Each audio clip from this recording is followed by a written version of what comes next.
Always muted. There you go. Okay. All right. Scheduled. We didn't do the countdown. I think we're live. Yes, we are. Hello, everybody. Hello, everybody. Hello, hello. We have a new producer today. Wonderful producer. So things are slightly different. But, we're going with that. We're going with it. It's all good. So welcome to the Simply Together show. As I always do, I'm looking out the window. It's lovely out there. And it's October. Let's not complain. Please, people, don't complain. This is lovely weather. People do complain. They complain that it's too hot. They complain it's too cold. So it's lovely out there. And we are here today. We've got one guest with us who's there in the not even in the wings. You're there with us already, aren't you? How are you doing? I'm doing fine, thank you. Hope so. Good. Good. So Nika is going to talk to our lovely guest, and then I'm going to share some things with you after. So, I forgot to say, how are you doing, lovely Nika? I know. You didn't give me my normal props. I think I'm back now, just joking. It's good. It's good. We're at home. We're not working today. Everything has been really amazing. So, yeah. Good. Right, so I'm going to hand over to you and you can talk to your guest today. Okay, right. Hello, everybody. Welcome.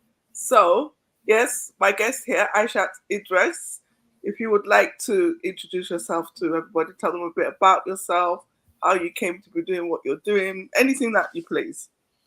Okay, I'm Aishat. I run a bookkeeping and accounting service practice.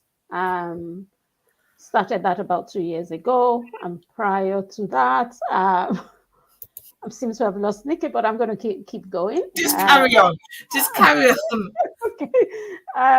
So I've been running the practice for about 2 years. Prior to that, I worked in finance director roles, and I was a single mom.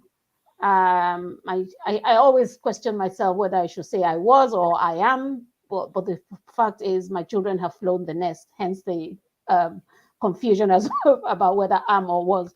But basically, I raised my kids on my own with support from friends and family. So that's what I do at the moment. And I've recently written a book for single moms. Show you Funny solutions for single moms. So that so that's straight into it. What led you to writing the book? Okay, so as I said in the introduction, I was also a single mom, and interestingly enough, I found that even as recent as a few months ago, when I talked to young single moms, they asked the same questions that I actually had more than 30 years ago. And that was an interesting thing for me to find. So I thought, using my experience as a single mom, my financial management experience, bring it all together and develop some sort of a resource that would hopefully be useful for single moms as well. But the thing to say about the book is that it's not, even though written with a single mom in mind, because the focus is about what can you do while you're at home with the kids. It is actually useful for other people as well. So it's, even though titled Money Solutions for Single Moms, other people can also use it. Oh, wow. And do you do any seminars or workshops or anything around it?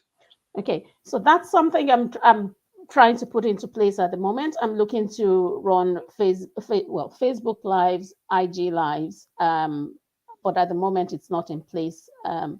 I, however, have a Facebook group called Single Moms Money Circle. And again, some of these discussions will be happening in those in the group. Yeah. Okay. So when you focus on single moms, because obviously the popular media, so to speak, as I call them, they like, well, we all know what type of impression they like to give of single moms. So I think obviously you said the book is for everybody, but bear in mind a lot of single moms, especially up until the point their children go into either reception or what do you call it? What do they go in after reception? But yeah, primary school would generally be at home, maybe on benefits.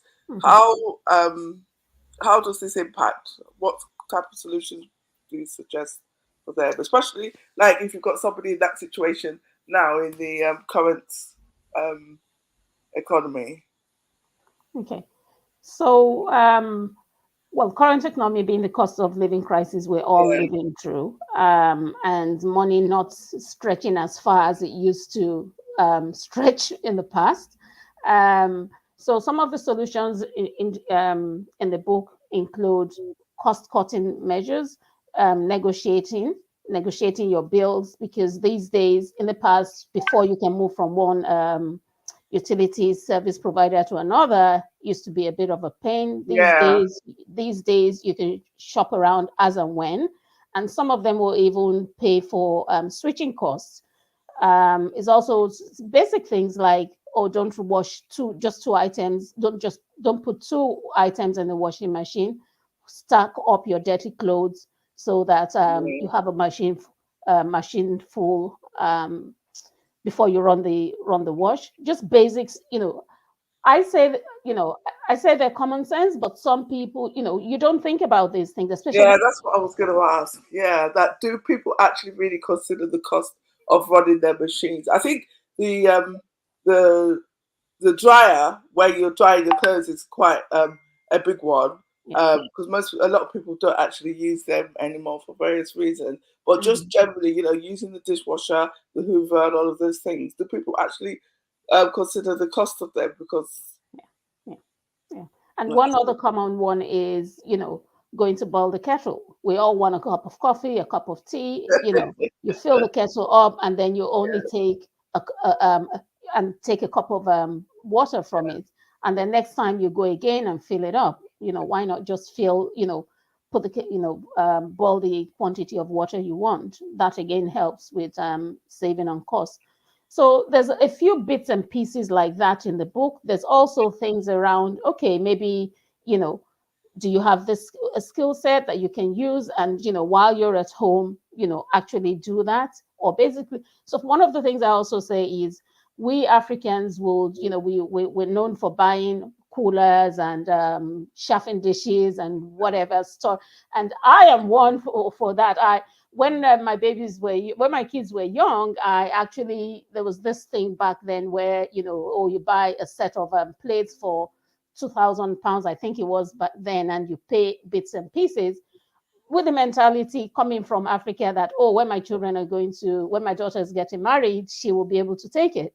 I have that stored in the house now, and I'm thinking now I'm going to put it on the market. Or an alternative will be, why don't you hire it out and get a little bit of money for it? So there's all sorts of little bits and pieces like that in the book, and they're all there. I'm also, in writing the book, I also learned a bit, because there's quite a lot of things I've written in there. Some of it is from my own experience. Some of it is from doing the research to put the book together. Yeah. Wow. It's interesting what you say about the the pots and pans and things like that, because that's the one thing I never did. I don't know why. Maybe it's Providence, obviously. But yeah, interesting, because I never really thought about that. But yeah. So is that something then, as a culture, that you would then do ready for your children when they're grown? I think more so in the past, in our generation, when our parents, that's how we were brought up. Our parents will, because when your kids are getting married, you're like, oh, you pack pots, pans, all household items. But these days, I don't think we do that much anymore. Yeah, but I think also the culture is split now, isn't it? Because